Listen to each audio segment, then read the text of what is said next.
આપણા શાસ્ત્રોમાં દરેક કાર્ય માટે યોગ્ય સમય અને દિવસનું વિશેષ મહત્વ જણાવવામાં આવ્યું છે। એ પછી ભલે તે શુભ કાર્ય હોય કે રોજિંદી જીવનની સામાન્ય ક્રિયાઓ હોય। શું તમે જાણો છો કે વાળમાં તેલ લગાવવા માટે પણ કેટલાક ખાસ દિવસો શુભ અને અશુભ માનવામાં આવ્યા છે? તો કયા દિવસે વાળમાં તેલ ન લગાવવું જોઈએ અને શા માટે? આજની ખાસ વાતમાં જાણીશું સામુદ્રિક શાસ્ત્રમાં જણાવેલા આ રસપ્રદ નિયમો વિશે। જજાગ્રતો દૂરમુદૈતિ દૈવં તદસુપ્તસ્ય તથૈવૈતિ દુરંગમં જ્યોતિકાં જ્યોતિરેકંતન મે મનઃ શિવ સંકલ્પમસ્તુ। જય ભગવાન મિત્રો, હું છું પ્રફુલ્લભાઈ પંડ્યા। ભક્તિ સંદેશ કાર્યક્રમની અંદર આપનું સ્વાગત છે। દર્શક મિત્રો, ભક્તિ સંદેશ કાર્યક્રમની અંદર રોજે રોજ સુંદર મજાની જાણકારી, ધર્મની જાણકારી, જ્યોતિષની જાણકારી, વાસ્તુની જાણકારી, અંકશાસ્ત્રની જાણકારી અને વાર તહેવાર અને કોઈ પણ પ્રસંગ આવતો હોય તો તેને અનુસંધાનમાં તે વસ્તુની જાણકારી આ કાર્યક્રમમાં આપવામાં આવે છે। અને જેમ જેમ માણસો આ કાર્યક્રમને વધારે જોતા હોય, જેના મનમાં જે પ્રશ્ન આવતા હોય તો તે પ્રશ્નને લઈને અમે જવાબ પણ શ્રેષ્ઠ આપતા હોય છે। હવે રહી વાત, થોડા દિવસો પહેલાં એક ભાઈનો ફોન હતો કે શાસ્ત્રીજી, જેમ તમે આગળના કાર્યક્રમની અંદર વારનું કહ્યું હતું કે આ વારે વાર કપાવાય ને આ વારે વાર ના કપાવાય, આ વારે દાઢી કરવાની કે નહીં કરવાની, એના વિશે જે તમે કાર્યક્રમ આપ્યો હતો, તો હવે મને એ જણાવો કે માથામાં તેલ નાખવું હોય તો તેલ નાખવાનો પણ મને દિવસ કહો કે કયા દિવસે માથામાં તેલ નખાય અને કયા દિવસે ના નખાય। મેં કીધું ભાઈ વાત તો તારી બરાબર છે, પણ હવે આ પ્રશ્ન ટીવીના માધ્યમથી હજારો લોકોને હું આની જાણકારી આપીશ।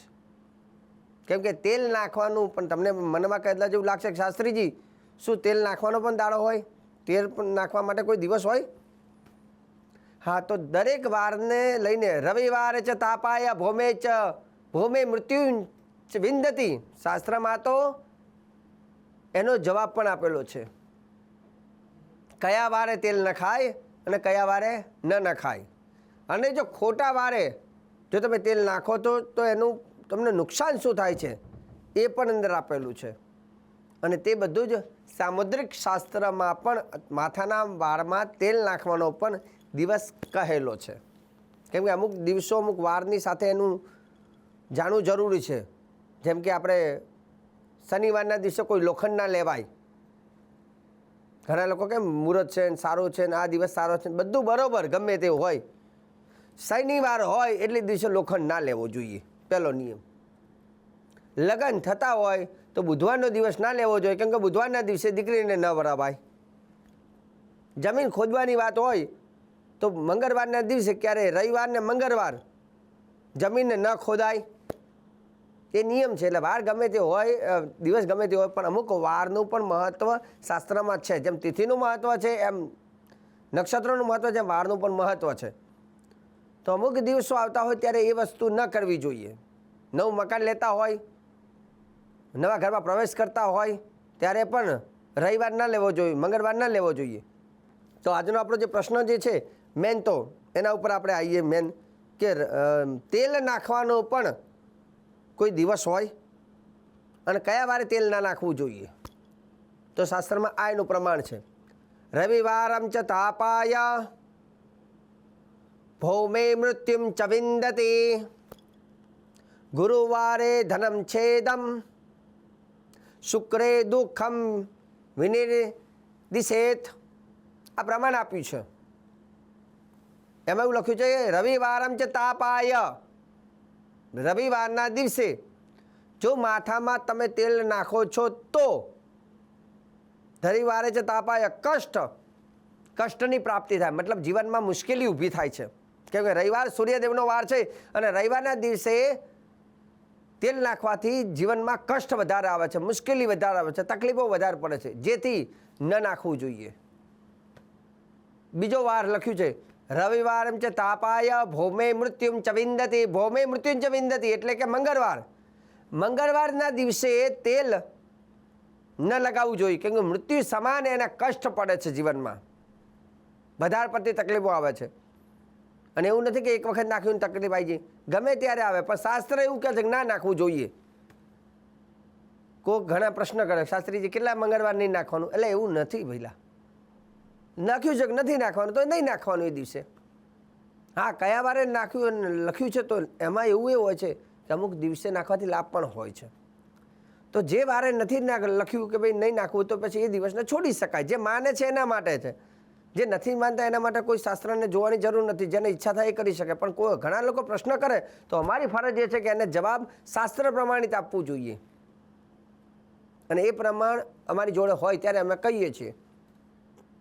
તો સામુદ્રિક શાસ્ત્રના શ્લોક પ્રમાણે રવિવારમ ચ તાપાય ભૌમે મૃત્યુમ ચ વિંદતી, એટલે રવિવારને મંગળવાર ન નાખવું જોઈએ. રવિવારના દિવસે નાખવાથી કષ્ટ પડે છે, મંગળવારના દિવસે મૃત્યુ તુલ્ય કષ્ટ બતાવેલું છે. હવે આગળ લખ્યું ગુરુવારે ધનમ છેદમ, ગુરુવારે ધનમ છેદમ, તો ગુરુવારના દિવસે તેલ ન નાખવું જોઈએ. અને નાખવામાં આવે તો શું થાય? તો ગુરુવારે ધનમ છેદમ, જે વ્યક્તિ ગુરુવારના દિવસે પોતાના માથામાં તેલ નાખે છે એને ધનનું નાશ થાય છે. ધનનું નાશ એટલે આર્થિક નાશ, પૈસે ટકે બરબાદ કરે. અને પૈસે ટકે જે ખાલી થાય એની જિંદગી એવી હોય એ આપણે જાણીએ છીએ. કેમ કે આ દુનિયામાં સબસે બડા રૂપિયા, જ્યાં ધન છે ત્યાં જ બધી સુખ સુવિધા મળે છે. પૈસો છે ને એની જ બોલબાલા હોય છે. અમુક અમુક વસ્તુઓના કારણથી ધનહાનિ પણ થતા હોય છે. ધનહાનિ થવાના પણ ઘણા બધા કારણ મેં બતાવેલા હતા આગળ પણ, કે બહુ જે લોકો પાણીનો બગાડ કરે એમાંય ધનહાનિ થાય. પાણીને બહુ વેડફી નાખે, ઘરમાં બહુ ક્લેશ કંકાસ કરે તો લક્ષ્મીજીને કંકાસ ગમે નહીં ઘર છોડીને જતા રહે. જે ઘરમાં બેન સ્ત્રીઓનું બહુ અપમાન થતું હોય, બેન સ્ત્રીઓને અપશબ્દ બોલવામાં આવે, કેમ કે ઘરની લક્ષ્મી કહેવાય, ગૃહલક્ષ્મી. લક્ષ્મીના પણ અલગ અલગ પ્રકાર છે. ગૃહલક્ષ્મી, રાજ્યલક્ષ્મી, સ્ત્રીલક્ષ્મી, વિદ્યાલક્ષ્મી, ધનલક્ષ્મી, વૈભવલક્ષ્મી. એમ દીકરી અને પત્ની એ પણ લક્ષ્મી કહેવાય. એનો બહુ બધા બધું તમે અપમાન કરો, અપશબ્દ બોલો એટલે લક્ષ્મીજીને ના ગમે. અને જેટલા ઘરમાં બેન દીકરી ભાણેજ બધા ખુશ હોય એટલે લક્ષ્મીજી એ ઘરમાં રહેવું ગમે છે. તો ઘણા બધા નિયમ શાસ્ત્રમાં છે. તો અહીંયા જેમ આ નિયમની સાથે એક આ નિયમ પણ છે, ગુરુવારના દિવસે બધા બધું હોવા છતાં પણ ગુરુવારે બધા તેલ નાખતા હોય તો પણ ધનહાનિ થાય. એટલે ગુરુવારે ધને છેદમ, તો ગુરુવારના દિવસે માથામાં તેલ ન નાખવું જોઈએ.